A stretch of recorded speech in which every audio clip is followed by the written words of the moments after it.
Ever since I got to try out Mars proper, I've been thinking, yeah, the big attacks like Hydra Termination are cool, but is there actually anything more to Mars than just that? I've seen plenty of people only ever using it for a quick burst of damage on a down phase, but I couldn't shake the feeling that there was something missing. I mean, it's a giant gun, surely it'd be able to out-damage your regular weapons no matter what.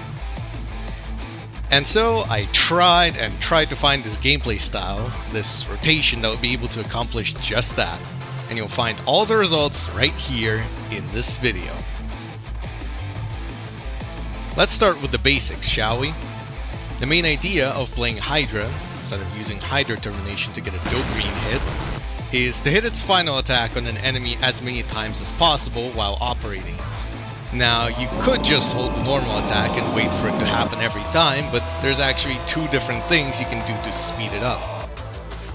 The first one is a jump start with Garm's Risky Stance, also known as held normal. This is actually the core of the down rotation for a Garm Hydra build, outside of hitting a Hydra Termination on something. The second one is a lot more interesting though. It's a skill that's entirely innate to Hydra, called Hydra Tactical Reload. The gist of it is that if you press your weapon action after the last normal attack, you'll get a fire rate boost to your next normal attack chain, thus making the next last normal come sooner. But what exactly is a last normal? Turns out, a whole lot of things. In no particular order they are: your last normal attack, your step dodge, your first Hydra overcharge attack, but this might just be the last normal again, and even your follow-up to Garm Risky Stance, because this skill just doesn't care about how you get the last normal. In other words, anytime you see your Hydra shoot a laser, that's an opportunity to boost your next normal attack chain. It's pretty easy to tell that a competently played Hydra normal rotation without any Hydra Termination at all will still outpace a full damage rotation from any class, even with good gear. That is, if it's on a static enemy with 100% weak point uptime. In these conditions, Hydra's DPS hovers around a comfortable 15 to 16k, provided every tactical reload is hit, and Hydra Overcharge is used. Regular classes can't sustain this DPS for long enough without constant access to their burst damage tools like Photon Blast. But that's not what boss fights in NGS are like at all. With wide-reaching moves and the ability to, well, walk towards you, most bosses will never let you just spam your Hydra normals in peace. And this is where the Hydra step dodge comes in. If you evade an attack with it, the weapon will automatically perform a counter, so you won't even need to do an input.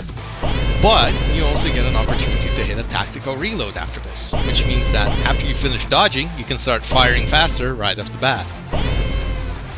Keep in mind that unlike Hydra Overcharge, the boost from a previous tactical reload doesn't carry over between step parries, so you need to do it after the last step parry that you hit. And on the topic of step parries, this move alone is actually really good for absolutely melting smaller bosses, provided you have a damage over time field somewhere, or any kind of attack that hits multiple times.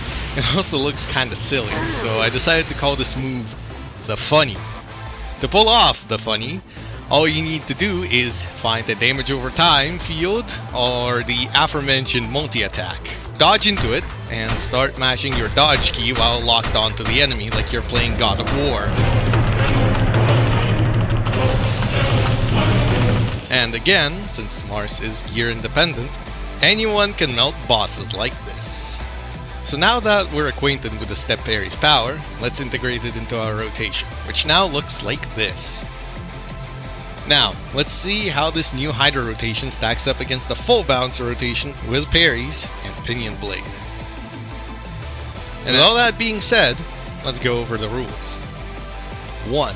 Both sides will start with a Photon Blast to have the Wing Guard 1% damage boost for the whole fight. 2. Both sides will use all tools available to them, including Fanatic Blade, Pinion Blade, Garm Risky Stance, and Hydra Termination. So both will be going all out. And 3. Timing starts from when the boss aggroes and finishes when it takes fatal damage. Let's begin.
And would you look at that? The Mars only won by a whopping 7 seconds.